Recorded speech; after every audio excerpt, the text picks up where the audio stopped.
Hola, mi nombre es Samuel Orrico, pastor de Nova. Nova es una iglesia cristiana en Jalapa, Veracruz, y nuestro propósito principal como iglesia es reunirnos alrededor de la palabra de Dios. Creemos que Dios a través de su palabra es como transforma a su pueblo. Nos llama a creer, a arrepentirnos, a amar lo que antes aborrecíamos, a aborrecer lo que antes amábamos. Y entonces, antes de empezar con esta prédica, déjame recordarte un par de cosas. El propósito principal para subir estas predicaciones en línea es para aquellos comprometidos con una iglesia local que no pudieron asistir por cualquier razón a su iglesia este domingo. Estas predicaciones son un recurso para nosotros, para poder crecer, para poder escuchar la palabra de Dios.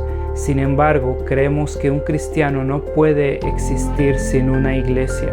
Creemos que el contexto bíblico en el cual el cristiano crece y se sustenta como cristiano por la gracia de Dios es a través de su iglesia local, sometiéndose a un liderazgo local, amándose unos a otros, sirviéndose unos a otros, perdonándose unos a otros.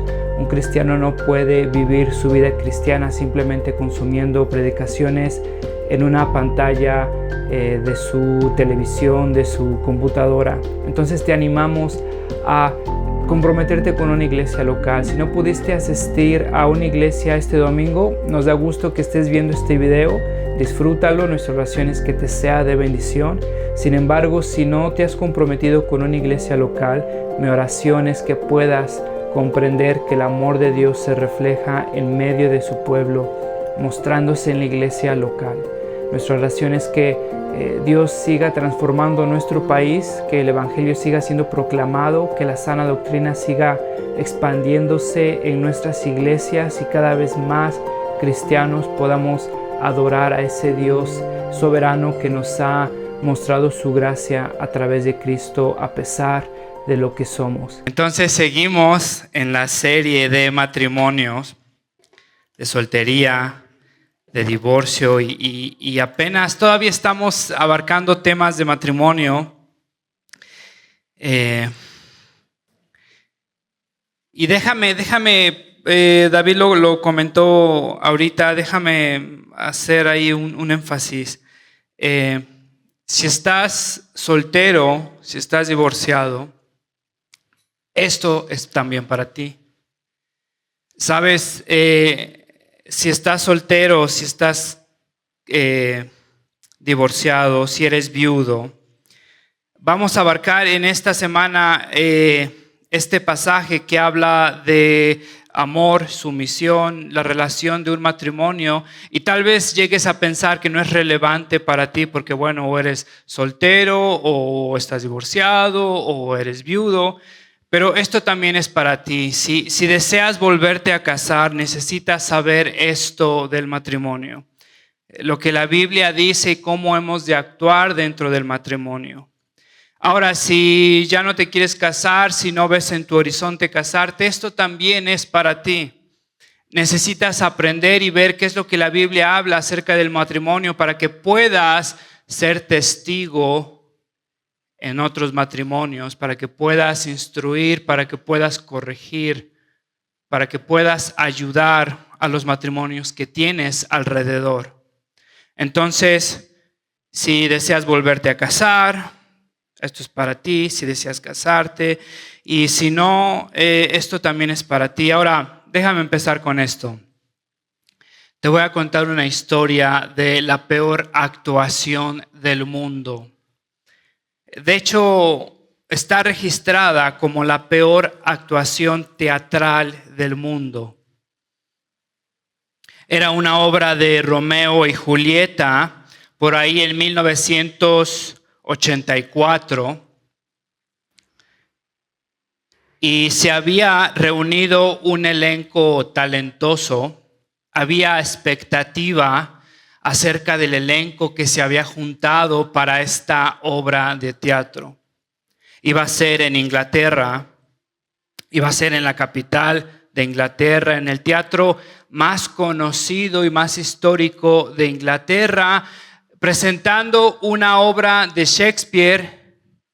Y el orgullo inglés estaba presente, la realeza estaba presente y las expectativas se sentían. Había sido difícil juntar este elenco tan talentoso y tan reconocido, pero se pudo hacer.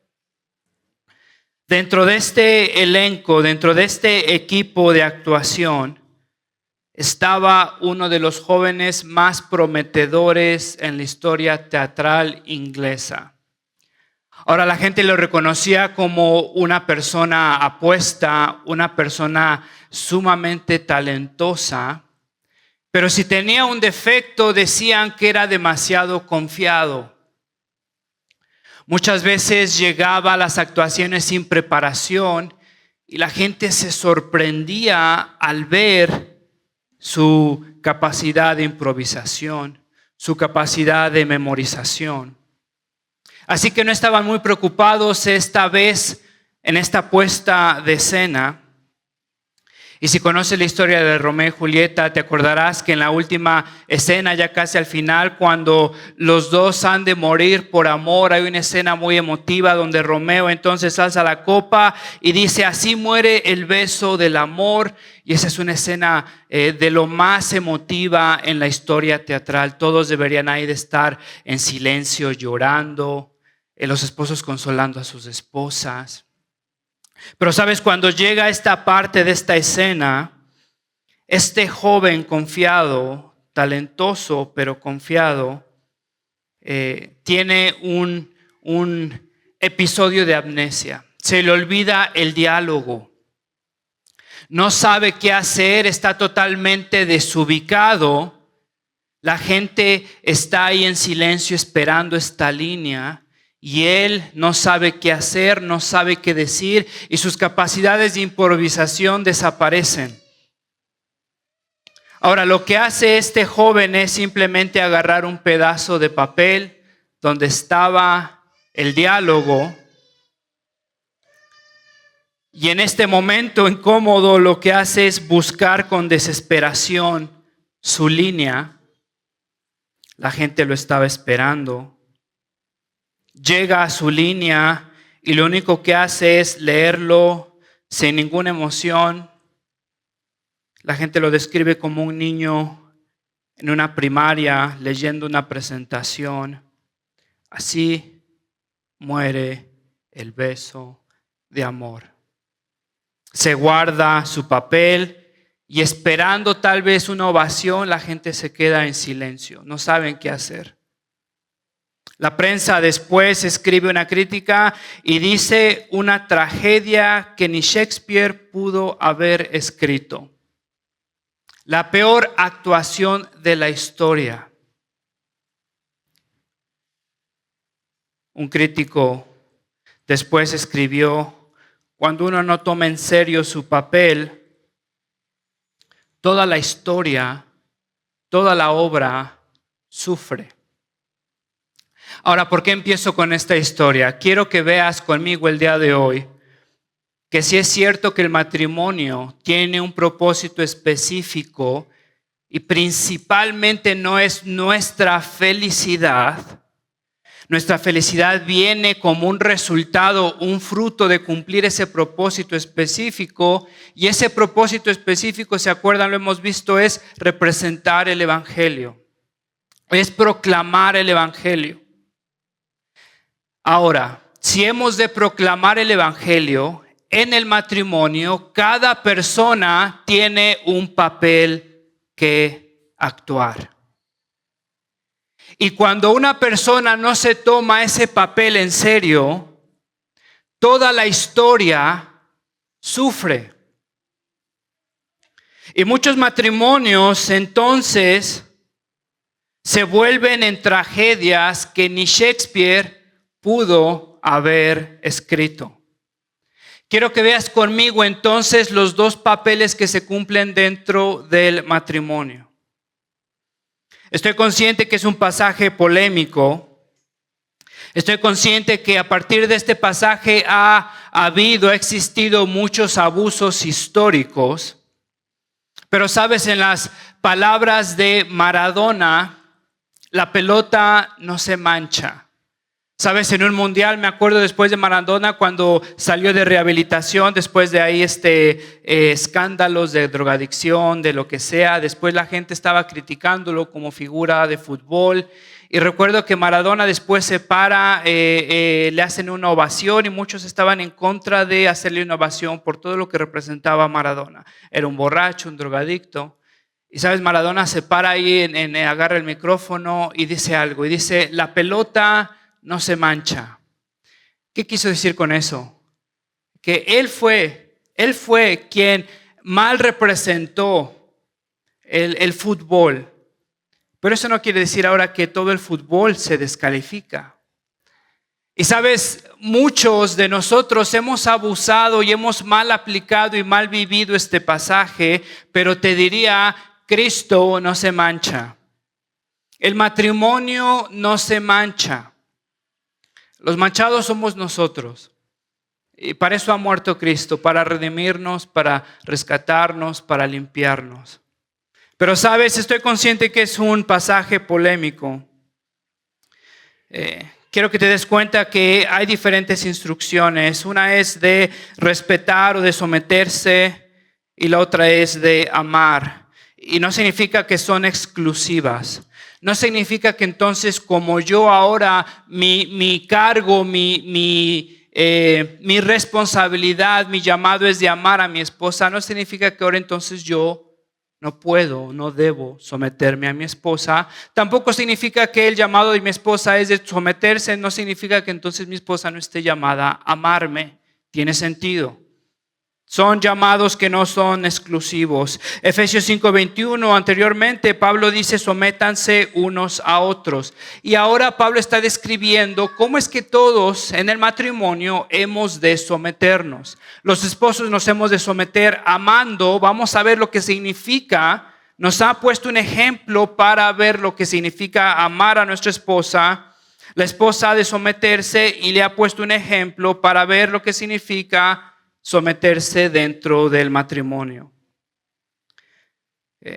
No me da tiempo de hablar tanto es un tema profundo y necesitaríamos hacer una serie hablando de esto. Permíteme hablarlo simplemente como un bosquejo y al final hablar de algunas aplicaciones, pero no puedo empezar a hablar de esto si no entiendes Génesis 1 y 2. Dios creando a la mujer y al hombre juntos, los dos, representando la imagen de Dios, con papeles diferentes, con roles diferentes, con características diferentes. Y déjame sugerirte que el llamado de líder, más que un privilegio, es una carga y un peso grandísimo. Y quiero que por lo menos estés dispuesto o dispuesta a escuchar esta predicación considerando eso. Que lo que Pablo está describiendo no es un papel privilegiado, sino que Pablo está considerando las características físicas del hombre y está considerando las diferencias del hombre y la mujer, y entonces ha Dios dispuesto al hombre a cargar o a llevar el peso más, te diría, arduo. Y ojalá pueda convencerte de eso. Quiero que veas conmigo entonces la primera instrucción, el primer mandamiento, el rol. En esta obra que hemos de representar, marido y mujer, para entonces desplegar el evangelio, mostrar el evangelio. El rol que se me ha asignado entonces, fíjate lo que dice: maridos, amen a sus mujeres. Quiero que te des cuenta que está definiendo ese amor, es un amor específico, es un amor singular. Amen a sus mujeres.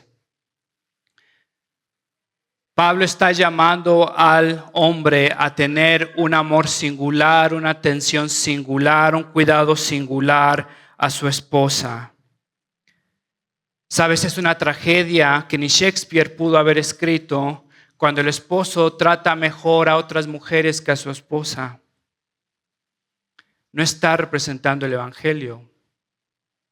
Es un fracaso teatral. Sabes, es una tragedia cuando el hombre muestra más generosidad por otras personas que por su esposa. Cuando el hombre muestra más perdón por otras personas que por su esposa. Cuando muestra más paciencia por otras personas que por su esposa. Cuando muestra más atención por otras personas que por su esposa. Amen a sus mujeres, a sus propias mujeres. Cristo tiene un amor singular por su pueblo. No es diferente a lo que dice en Colosenses 3, versículo 18. Maridos, amen a sus mujeres y no sean ásperos con ellas. Una vez más, a sus propias mujeres. Alguien una vez dijo, un hombre afortunado se casa con la mujer que ama. Un hombre sabio ama a la mujer con la que se casó. El llamado de Pablo, el llamado de Cristo es amar a nuestras esposas. Ahora fíjate que no está diciendo sometan a sus esposas. ¿Te fijaste? Que la instrucción no es sometan a sus esposas. Sabes, hay personas o hay hombres que toman esta porción y entonces creen que es una licencia para someter a sus esposas. Ahora, déjame sugerirte que cuando tú estás diciendo sométete, estás saliéndote de tu rol, de tu papel en esta obra. Fíjate lo que está diciendo, ama a tu esposa. Y es una contradicción de lo que significa amar cuando estoy forzando a esa persona a someterse. Con la idea que yo tengo de someterse. Vamos a ver ahorita qué significa someterse. Pero déjame por lo menos hacerte pensar en esto. Si es que llegas a pedirle a tu esposa que se someta, es que ahí hay algo que está chueco. Que no sirve, que está fuera del lugar. Sabes, mi papel como esposo es amarla. Fíjate lo que está diciendo, no me está diciendo que la someta. En otras palabras, la sumisión de mi esposa es algo que te diría, si estoy cumpliendo con mi papel, no debería de pedirse. Fíjate, me da la instrucción, me da la forma, así como Cristo amó a la iglesia y se dio él mismo por ella. No solamente me da la instrucción, pero me da la forma y Cristo me da un ejemplo. Fíjate, así como Cristo amó a la iglesia y se dio él mismo por ella, la palabra para amor es ágape. Y hemos visto ya la diferencia entre eros, filos y ágape. Filos es un amor fraternal, un amor que tengo con mis amigos, con mis papás, con mis hermanos. Un amor eros es un amor físico, sexual que existe entre el matrimonio.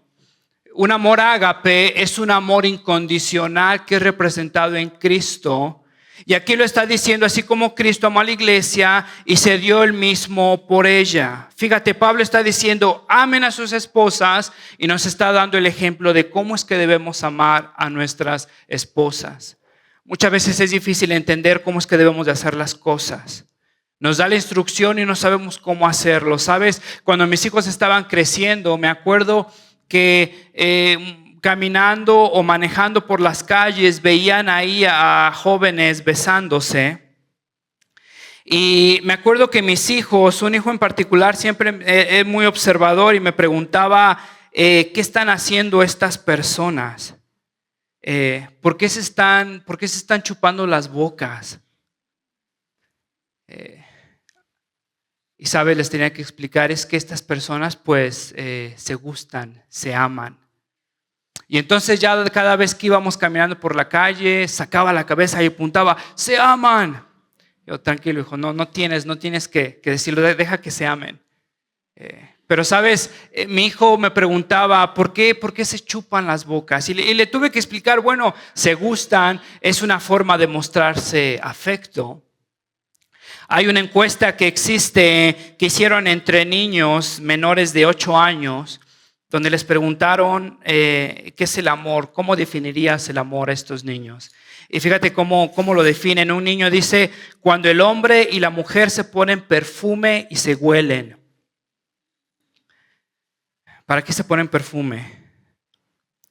Uno de mis hijos ya se empezó a poner loción en la escuela. Otro niño dice, cuando mi mamá ve a mi papá en la taza del baño y no le da asco. Ahí yo tengo varias preguntas para los padres. Fíjate, una niña de 7 años, de 8 años, le preguntan, ¿qué es el amor? Y responde, cuando a mi abuela le dio artritis y no se podía pintar las uñas de los pies, mi abuelo se las pintaba todo el tiempo. Creo que ese niño entiende un poco de amor. Es un amor sacrificial, es un amor que da de sí, es un amor que no busca conseguir algo a cambio, sino es un amor que es desinteresado. Pablo lo dice, así como Cristo ama a la iglesia y se dio él mismo por ella, así como Cristo.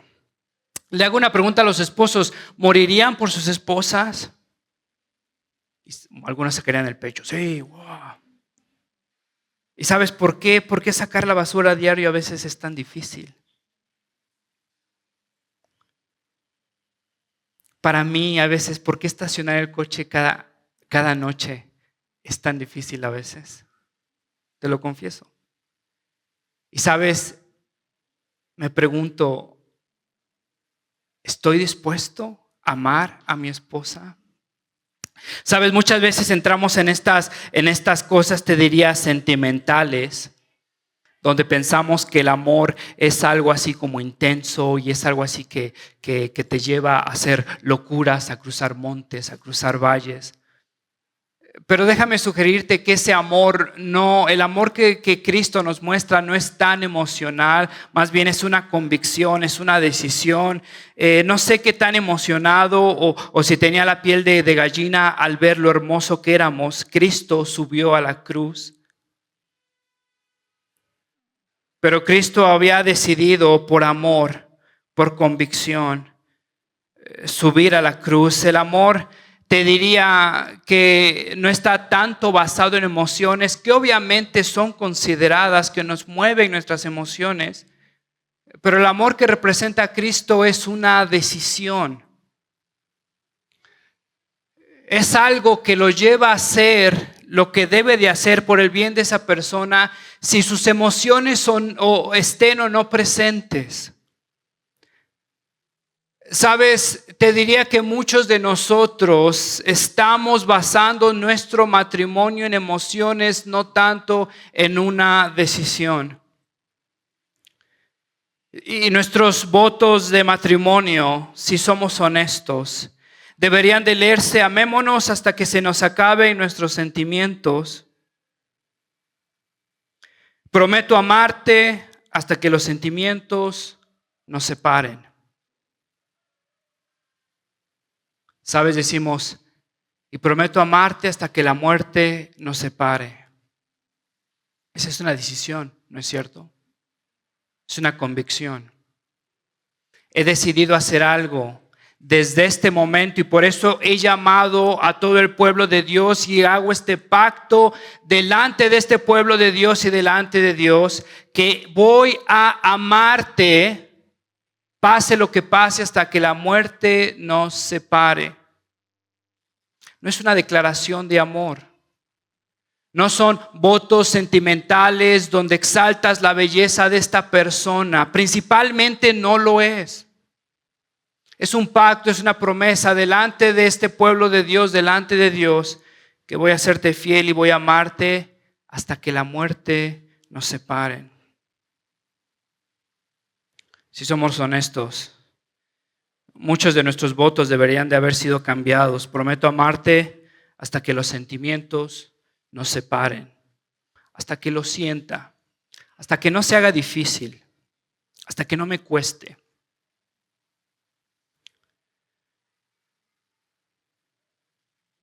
Fíjate que da la instrucción, da la forma, como Cristo amó, y Cristo amó para el bien de la iglesia. Entonces debemos de amar para el bien de nuestra esposa, de nuestra familia. En otras palabras, nuestro amor es con un propósito. Principalmente no es sentimental. Obviamente involucra tus sentimientos. Está bien que tengas sentimientos, pero es un error basar todo eso en tus sentimientos, porque el día de mañana los que están casados estarán de acuerdo conmigo, más de 5 o 10 años, tus sentimientos muchas veces cambian, muchas veces no están ahí.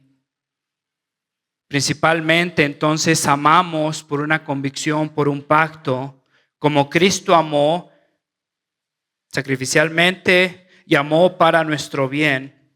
Fíjate en el versículo 26-27 cómo describe este amor para nuestro bien. Para santificarla, habiéndola purificado, presentarla con toda su gloria, sin mancha ni arruga, santa, inmaculada. Todo esto está describiendo un cuidado especial, separación de lo que es malo para esta iglesia, para nuestra esposa. Es un amor que protege, es un amor que separa del mal, es un amor que consagra a Dios, que presenta a Dios, es un amor que lleva a nuestro amado, a nuestra amada a Dios. Hago una pregunta a los hombres. Si en tu amor estás protegiendo a tu esposa físicamente, espiritualmente, ¿qué entra a tu casa? ¿Qué influencias entran a tu casa? ¿Qué ideas entran a tu casa? Es una consagración a Dios, es un liderazgo espiritual. Te hago una pregunta: si llevas tiempo familiar con tu esposa, con tus hijos, si estás casado, si lo haces, y si no lo haces, ¿por qué no lo haces? Fíjate que es un amor que es para el bien físico, espiritual del amado, para santificarlo, para purificarla, para presentársela a Dios sin mancha ni arruga, santa, inmaculada. ¿Sabes? Como saben, tengo una hija, 8 años, y todos dicen que es mi consentida. No es cierto, pero es la mejor del mundo. Y sabes, cuando la veo crecer, y sé que mi oración es que conozca a alguien que ama a Dios, y la voy a estar viendo crecer, y la voy a ver a crear una familia, y mi oración es que conozca a alguien que la cuide, que la proteja. Y te digo algo, no voy a ser un hombre muy feliz si veo a mi hija con moretones. Créeme que no me va a hacer eso muy feliz. Y te diría, necesitaría hablar con ese hombre. Estoy tal vez esa personalidad que tengo, que me veo y digo, Señor, protégeme, porque si eso pasa, yo creo que ahí mi esposa tendrá que intervenir. Pero ahora fíjate, es Dios presentando a su iglesia con Cristo, y Cristo entonces ahora es el que la sustenta, el que la protege para presentarla sin mancha y arruga. Y sabes, el llamado del esposo entonces, si es que hemos de estar en esta obra que representa el evangelio, es que nosotros hemos de presentar a nuestra esposa delante de Cristo sin mancha y arruga. Ahora yo te digo, no voy a ser un hombre muy feliz si veo a mi hija con moretones. Me pregunto si Cristo sería muy feliz si llevamos a su hija con moretones, maltratada, descuidada, sucia. Te aseguro que el enojo que yo tengo hacia este hombre que lastimó a mi hija es diminuto comparado con la indignación que ha de tener Cristo cuando murió para rescatar a su iglesia. El rol del esposo entonces es un amor que protege, que es para el bien de la esposa. Es para protegerla físicamente. tienes las características físicas para hacerlo. Es para protegerla espiritualmente, para orar, para guiar, para aconsejar.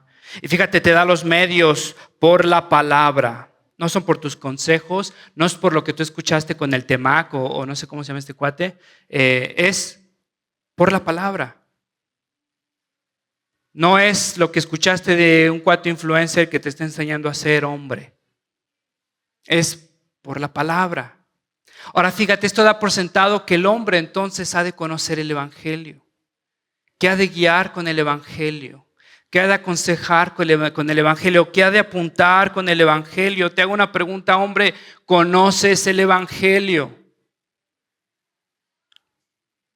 ¿Sabes aconsejar el evangelio? ¿Eres fluido en el evangelio? Si tu esposa de pronto llega y viene con un problema que pasó en su área de trabajo, tal vez con chismes, tal vez con críticas, ¿sabes cómo aplicar el evangelio? ¿Sabes si un día viene desanimada porque se siente sola o se siente mal entendida? ¿Sabes qué dice el evangelio acerca de eso? Si un día se llega molesta, tal vez amargada por algo, ¿sabes qué dice el evangelio? ¿Sabes cómo apuntarla a Cristo? ¿Sabes cómo mostrarle a Cristo? Esa es la responsabilidad del hombre. ¿Te das cuenta que esto es una carga? Esto no significa, lo vamos a ver hasta el final, no significa entonces que la mujer se desentiende de tener una relación espiritual con Dios, no. Pero el énfasis está en el hombre, la responsabilidad está en el hombre. Dios le ha de pedir cuentas al hombre. Fíjate, te dice la forma para su bien, ha de amar para su bien y para su provisión. Del versículo 28 al 29, Pablo compara al cuerpo, y entonces lo vimos la semana pasada. ¿Quién odia a su propio cuerpo? Así también deben los maridos amar a sus mujeres como a sus propios cuerpos. El que ama a su mujer a sí mismo se ama, porque nadie aborreció jamás a su propio cuerpo, sino que lo sustenta y lo cuida, así como también Cristo a la iglesia. En otras palabras, hombre, tu responsabilidad principal, si vas a amar a tu esposa, es protegerla espiritualmente, físicamente, proveer para tu esposa. No significa, lo vamos a ver al final otra vez, que la esposa entonces no puede trabajar o no deba trabajar, no. Pero sabes, si hay alguien que necesita trabajar, si hay alguien que tiene la primera responsabilidad de hacerlo, estás fuerte, Dios te creó hombre, te creó con características diferentes, tú debes de trabajar. Sabes que la responsabilidad entonces del hombre, si ha de amar a su esposa como Cristo amó a la iglesia, entonces amarla sacrificialmente, protegerla espiritualmente, físicamente, proveer por su esposa. Sabes, un hombre que no hace esto está apuntando a una de las tragedias que ni siquiera Shakespeare pudo haber escrito.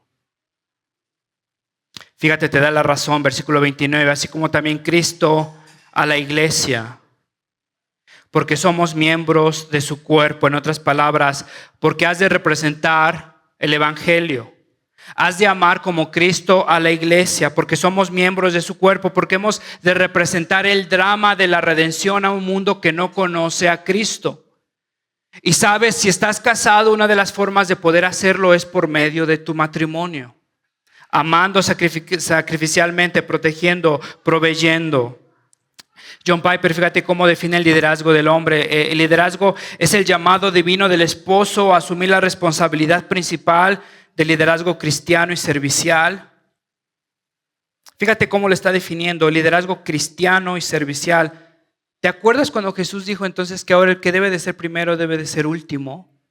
Eso es como lo está definiendo. Liderazgo cristiano y servicial de la protección y de la provisión en el hogar.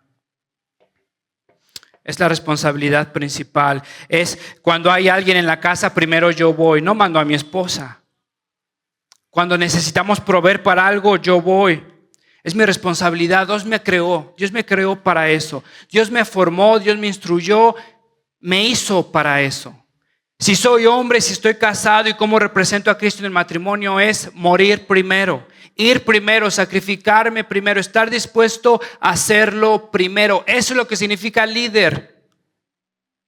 No es un privilegio, es una carga, es un peso.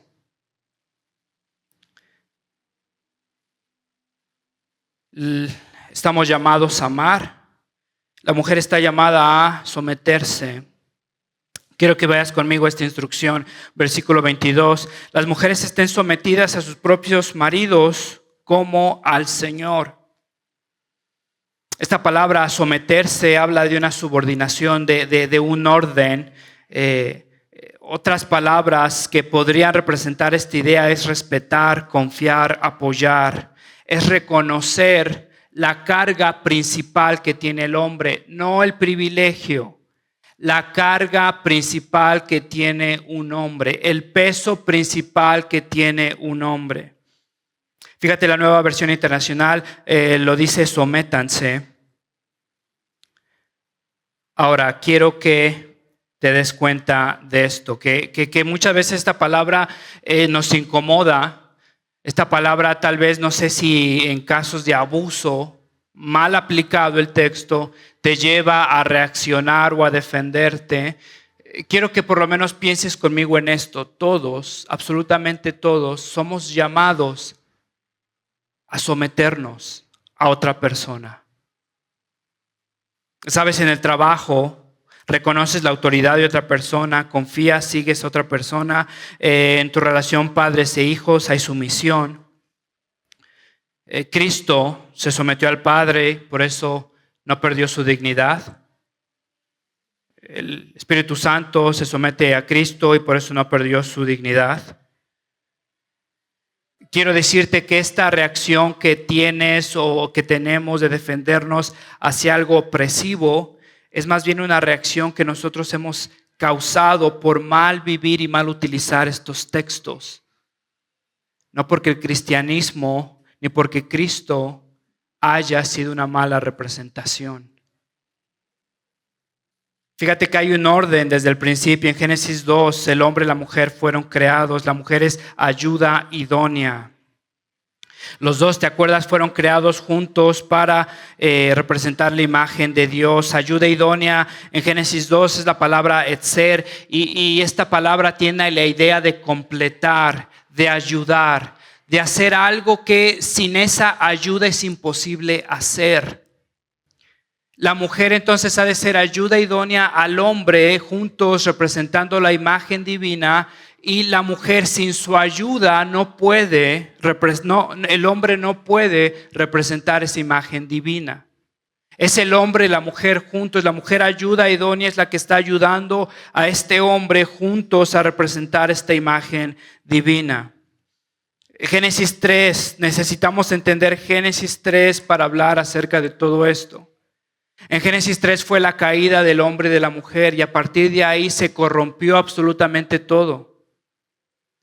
La ayuda idónea se corrompió a pasividad, a manipulación, a rebeldía.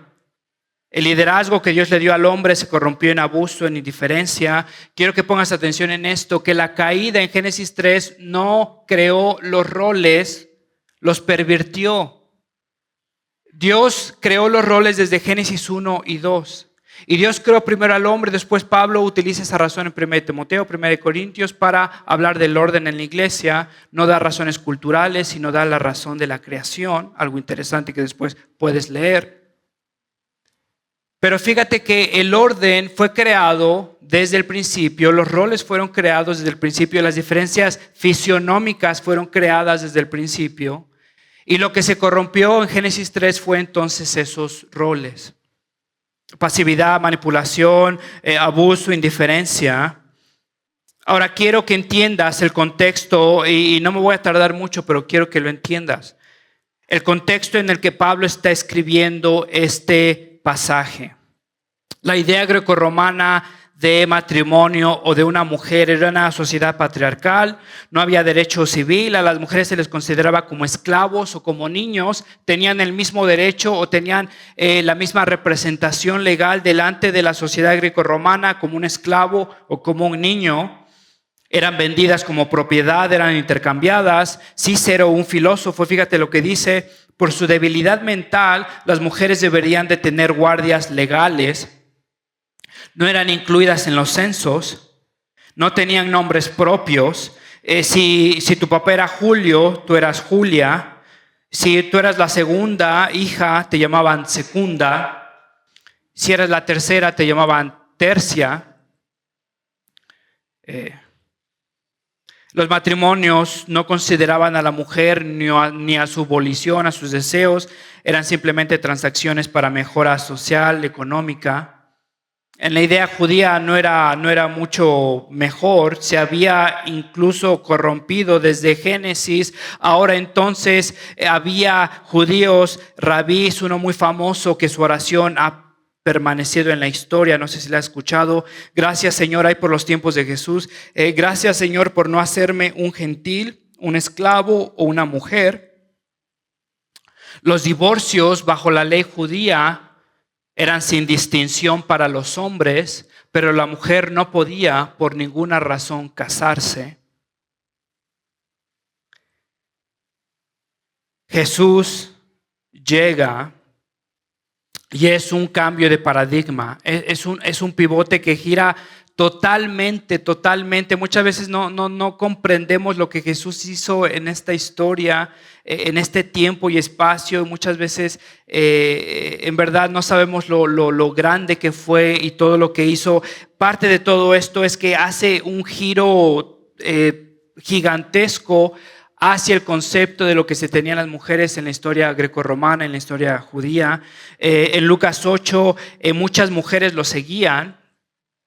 Muchas mujeres aprendían de él. Esto estaba totalmente prohibido. Las mujeres no podían ir a la escuela. Las mujeres no tenían problemas en seguir a Jesús. Aparentemente había algo de Jesús que llamaba el corazón de las mujeres, que les hablaba a su corazón. Las mujeres lo seguían, había discípulos mujeres. En Juan 7, ¿te acuerdas que Jesús defiende una mujer adúltera? Radical como fue, Jesús defiende a una mujer adúltera. En Juan 4, Jesús habla con una mujer. ¿Te acuerdas cuando los discípulos llegan y está Jesús en el pozo hablando con una mujer y los discípulos se sorprenden? ¿Y te acuerdas por qué se sorprenden? Dice Juan: porque estaba hablando con una mujer. Los rabíes no podían hablar con una mujer, no había necesidad. ¿Para qué? Si no aprenden, si ni siquiera pueden leer, se les deja leer. Jesús está hablando con una mujer. En Marcos 7, la mujer sirofenicia es elogiada por su fe, ¿te acuerdas? Jesús elogia a esta mujer en frente de los fariseos. Las mujeres fueron las primeras en aparecer en la tumba, las primeras en proclamar la resurrección. Date cuenta de eso. No fue Pedro, no fue Juan, fueron las mujeres las primeras que se presentaron en la tumba y las primeras en proclamar la resurrección, las primeras en proclamar la resurrección. Ponte a pensar en eso. En la iglesia temprana hasta hoy hay diaconisas, profetas, maestras. Priscila era una maestra principal que le enseñó a predicar a Apolos. Ponte a pensar en eso. Y sabes, con esta dignidad que tiene Pablo en el Nuevo Testamento, con esta dignidad que Jesús ha comprado en la cruz, ahora entonces le dice a las mujeres: sométanse. Esta instrucción está en voz pasiva. ¿Qué significa? Si te estás durmiendo, jala aire, no pasa nada. Significa que este mandamiento esta instrucción debe de ser ejecutada por uno mismo. Pégate es yo mismo me pego, ¿no? Fíjate lo que está diciendo Pablo: sométanse. No está diciendo sean sometidas. Es una acción voluntaria. Con este marco de dignidad, con este marco de evolución y con este marco de valor, le está pidiendo a las mujeres que ellas, por decisión propia, lo hagan. No le está diciendo a los hombres, sométanlas. Le está diciendo a las mujeres, ustedes, sométanse. Y sabes, con esta sumisión voluntaria, con este contexto cristiano, esta palabra, sométanse, apunta directamente a Filipenses 2 y la kenosis, el vaciamiento de Cristo. ¿Has escuchado de eso? Porque no escatimó ser igual a Dios, sino que se desnudó, dejó todos sus derechos, sus privilegios y se sometió, se sometió, se rebajó. ¿Te acuerdas? A ser igual a nosotros. Es un estado, es una disposición. Está la instrucción, sométanse, está la forma a sus propios maridos. Quiero que pongas atención en esto, porque luego malas prácticas suceden por no leer la Biblia. Fíjate lo que está diciendo, sométanse a sus propios maridos.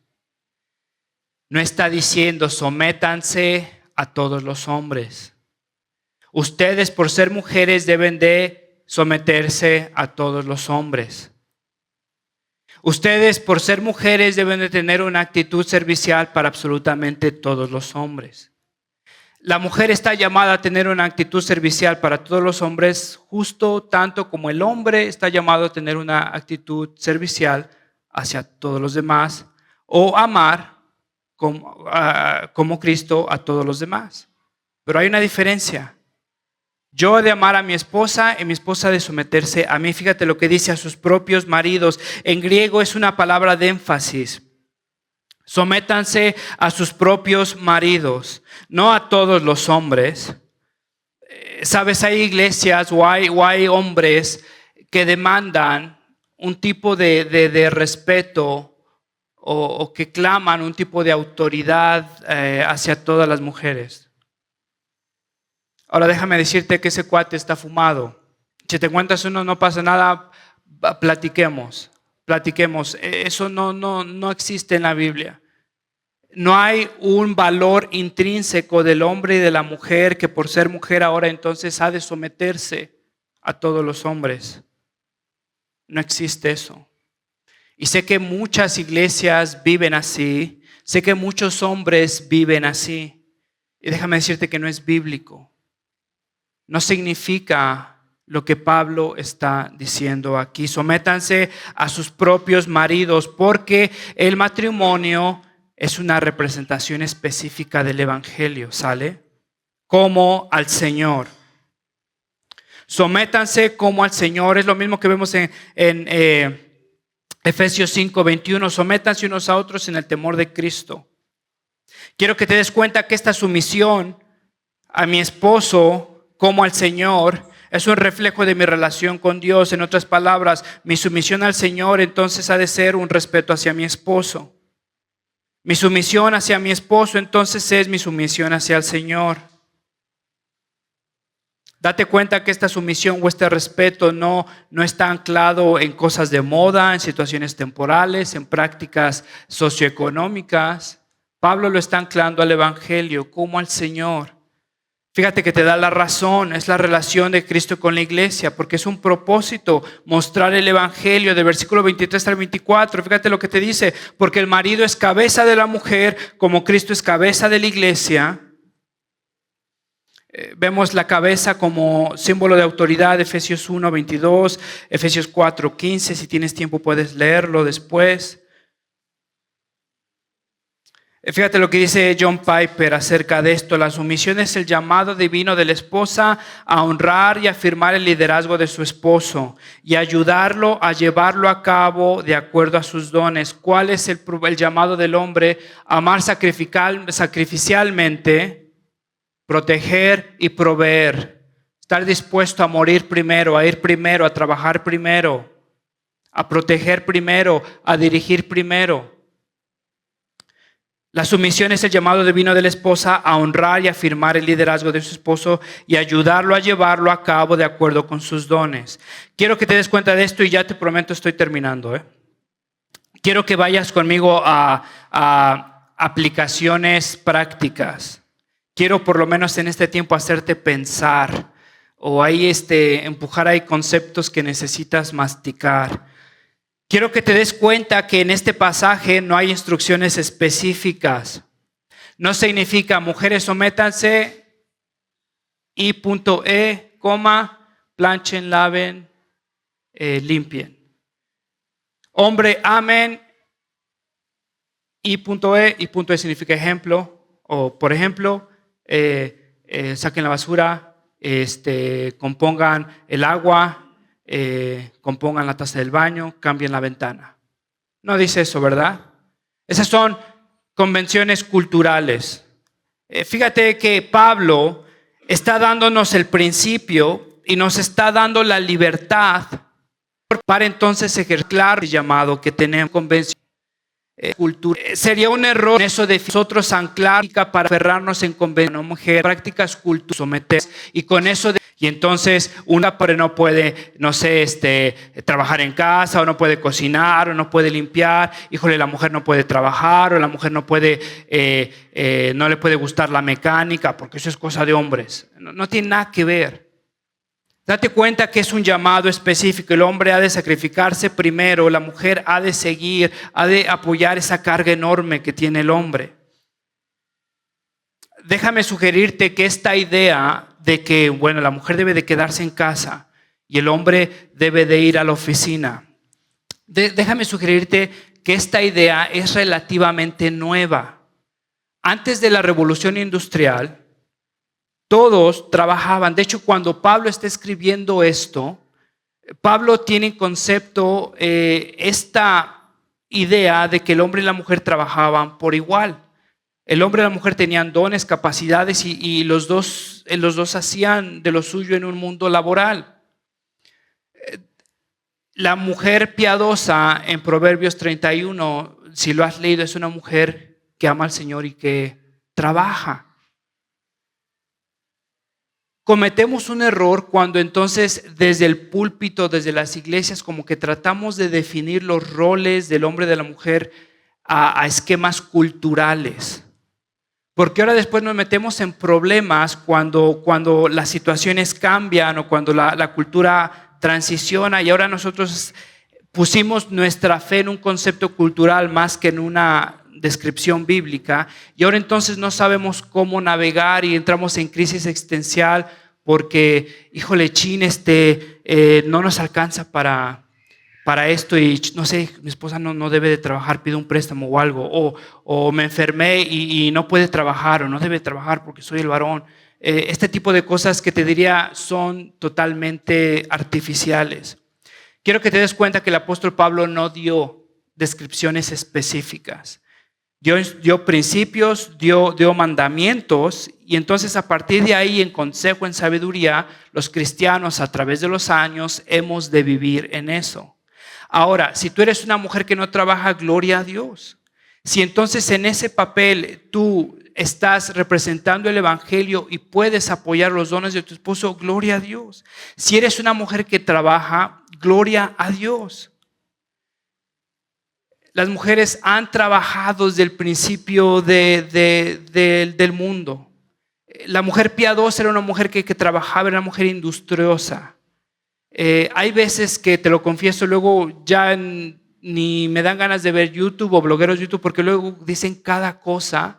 Y uno estaba leyendo que estaba hablando a las mujeres que trabajan porque ¿qué estás haciendo? Oye, aguante, espérame, necesitas anclarlo bíblicamente.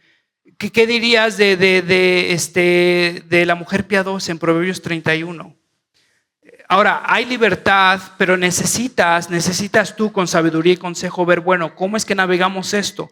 ¿Cómo es que yo como hombre cargo con la responsabilidad principal? ¿Y cómo es que la mujer apoya esa carga que tiene el hombre? Déjame decirte lo que no es. El liderazgo en el hombre no es una respuesta a demandas o expectativas. Hay hombres que no lideran, hay hombres que son pasivos. Y en verdad mi corazón está contigo, mujer. te animaría a leer 1 de Pedro capítulo 3 y en fe ora a Dios que levante a este hombre, pero cuando estás exigiéndole al hombre que lidere, es como un obstáculo al liderazgo de ese hombre. El liderazgo del hombre no puede ser respuesta a tus demandas. El liderazgo del hombre no es una responsabilidad total. No es que la mujer se desentiende de todo. La mujer es ayuda idónea. No son decisiones unilaterales. Estaba viendo a un hermano predicar sobre este pasaje y estaba hablando de cuántas veces él ha tenido que utilizar como que la carta no sé, como de liderazgo. Híjole, no sé, yo te diría honestamente, tal vez él esté en la razón, no sé, pero yo te diría en lo que llevo de casado, honestamente nunca lo he hecho y no sé, es en una relación que es cristiana, en una relación que los dos están orando, que se conocen. Híjole, las decisiones que van a hacer, te diría muy raramente como, cállate, sométete, vamos a hacer esto. Y así es, y así mando yo y yo. Eso no es lo que Cristo está haciendo. ¿Cómo dirige Cristo la iglesia? Con paciencia, mansedumbre, con esta capacidad de soportar afrentas, porque nuestro ejemplo es Cristo. O sea, esa es la obra que necesitamos representar a los demás, ¿sale? Yo mi liderazgo necesito hacerlo como Cristo. Si cuando yo estoy exigiéndole a mi esposa que se someta o vamos a hacer esto, híjole, ¿qué tanto estoy yo amando a mi esposa? Por lo menos piensa en eso, piensa en eso. Creo que si los dos están por lo menos con sus limitaciones tratando de cumplir su rol, va a ser muy raro que llegue una decisión así, porque son decisiones si son un cuerpo, si están hechos en un cuerpo, en una carne, lo ideal es que haya un pensamiento, ¿no? Que el hombre pueda tener paciencia para orar. Chance y el hombre está mal. Honestamente te confieso, no sé cuántas veces mi esposa no le he dicho pero sí ha tenido la razón. Y yo digo, sí, bueno, vamos a esperar, sí, no sé. Bueno, yo quiero hacer esto, pero vamos a esperar. Y luego me doy cuenta, híjole, Señor, sí tenía razón. Bueno, pues vamos a hacer esto, pero la verdad que ella tenía la razón y gloria a Dios que no lo hice porque era el hombre. Si hay diferencia de decisiones, ora, sé paciente, pregunta. Esa es parte de amar a tu esposa. Lo que no significa en la sumisión, no significa abandonar tus convicciones. No significa que ahora ya no tengas un voz y voto. No significa que no tengas responsabilidad de las decisiones de tu matrimonio. Eso es importante. Las decisiones de tu matrimonio, igual tú eres responsable, mujer. Entonces no es que no tengas voz y voto. Necesitas ejercer tu voz y tu voto. Necesitas ahí la responsabilidad que Dios te dio. No significa abandonar tu relación personal con Cristo. No significa que ahora porque el esposo tiene la carga o la responsabilidad de proteger espiritualmente tu hogar, que tú te desentiendas espiritualmente, que haya pasividad, que haya letargo espiritual. Eso honestamente muchas veces es una excusa para las mujeres, para desentenderse espiritualmente, porque es el hombre, porque él va a orar. Él no es Cristo, él no es el vínculo entre Cristo y tú. Eso necesitas entenderlo. No es que tú te conectas con Cristo a través de tu esposo. No es que te conectas a Dios a través de tu esposo. Cristo es el sumo sacerdote. Entonces no significa una pasividad espiritual, no significa estar de acuerdo con todo, no significa desobedecer a Cristo. Cuando el marido ordena lo que Cristo prohíbe, tu obediencia se la debes a Cristo. Cuando el marido prohíbe lo que Cristo ordena, tu obediencia se la debes a Cristo.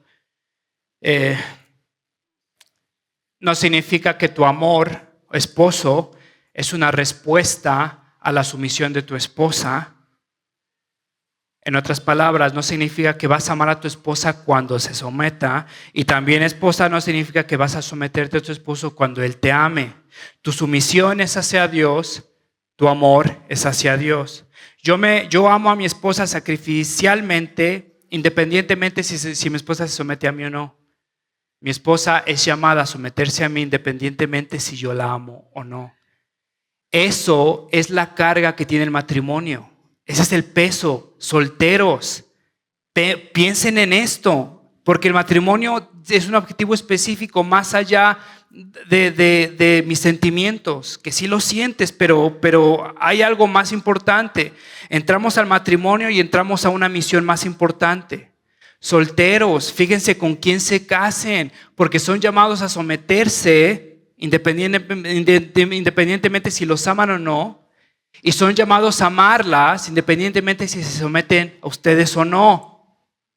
Ya los casados, ya como sea, que Dios nos ayude. Solteros, en serio, solteros, pónganse a pensar en esto. El matrimonio tiene un objetivo más grande. Representar, estamos en una obra, cada uno tiene un papel. Ya con esto terminé. Es justo que yo esté llamado a amar a mi esposa cuando ella no se somete a mí, o es justo someterme a mi esposo cuando él no me ama. Es justo. Bueno, ¿para qué es el evangelio? ¿Para qué es el matrimonio? Para representar el evangelio. Te hago una pregunta, ¿el evangelio es justo? ¿Qué representa el evangelio? Que Cristo me amó a mí cuando yo no lo amaba, cuando yo no me sometía a Él, y me amó sacrificialmente para transformarme, para amarme, para limpiarme y para que ahora yo en respuesta me someta a Él. Es justo que entonces ahora mi esposa me deshonra, no me respeta, me critica. Es justo que la deba de amar. Bueno, ¿qué es lo que representa el matrimonio? Es justo que deba de someterme a mi esposo cuando él no me ama. El evangelio no es justo. Y eso es lo que representa el matrimonio. Termino ya con esta historia. Una historia de un coleccionista de artefactos antiguos. Y cuenta la historia que este hombre finalmente encontró, decía la historia, el espejo más hermoso que había visto el ser humano. Y este espejo estaba sumamente adornado, tenía un marco de madera tallado con detalles exquisitos. Decían eran únicos, eran supremos. Nadie había visto detalles o un talento como este en un espejo con un marco de madera. Tenía detalles de oro, tenía incrustaciones de nácar y es considerado un tesoro artístico. Se considera que el artefacto más hermoso que ha visto el hombre. Ahora, este espejo tenía un detalle que en el tiempo en que se hizo este espejo, el material con el que se usaba para reflejarse, pues no era lo que conocemos hoy como un espejo, simplemente era un material bruñido, pulido. Pero había pasado el tiempo, el material pues obviamente se había desgastado, se había corrompido, y ahora este espejo era inservible para lo que se supone que debería de ser. Un espejo lo utilizas para reflejar, ¿no es cierto? Este espejo era hermoso, pero este espejo no reflejaba absolutamente nada. Ahora este espejo llegó a la historia, este hombre llegó a la historia porque hizo algo que a nadie se le había ocurrido hacer. Y este hombre se atrevió a modificar el espejo y lo que hizo es quitarle este metal bruñido, todo oxidado, todo carcomido, y lo que hizo fue ponerle un simple espejo. Estos que venden en casa web. Lo vendió, lo cortó y lo puso ahí. Y la gente estaba conmocionada, la gente estaba enfurecida porque había arruinado esta obra de arte. Y entonces le preguntan a él en una entrevista, en el periódico sale su entrevista y le preguntan que por qué acaba de hacer eso. Y él decía que necesitaba cambiar este espejo porque era hermoso, pero era inservible. Este espejo no tenía un propósito, que era reflejar. Y este hombre dice que estaba contento porque por primera vez en la vida de este espejo había cumplido o estaba cumpliendo con la misión con la cual había sido creado: reflejar, ser un buen espejo. Ahora déjame decirte esto y con esto ahora sí termino. Tu matrimonio, por más hermoso que pueda ser, tiene un propósito. Y ese propósito es representar el Evangelio. A través del amor sacrificial del hombre, en cuidar y en proveer, y a través de la confianza y el respeto de la mujer, representamos el Evangelio. Cómo Cristo amó a su iglesia y se entregó por ella, y cómo la iglesia ahora, como fruto de ese amor, sigue al Señor y confía en Él. Hermanos, Dios nos ha dado los recursos para no ser una obra de Shakespeare que incluso Él pudiera haber escrito. Nos ha dado de su espíritu, nos ha dado de su palabra, nos ha dado de su pueblo. La misión del Evangelio entonces es representar con nuestros roles, nuestros papeles, aquello que Cristo hizo por nosotros.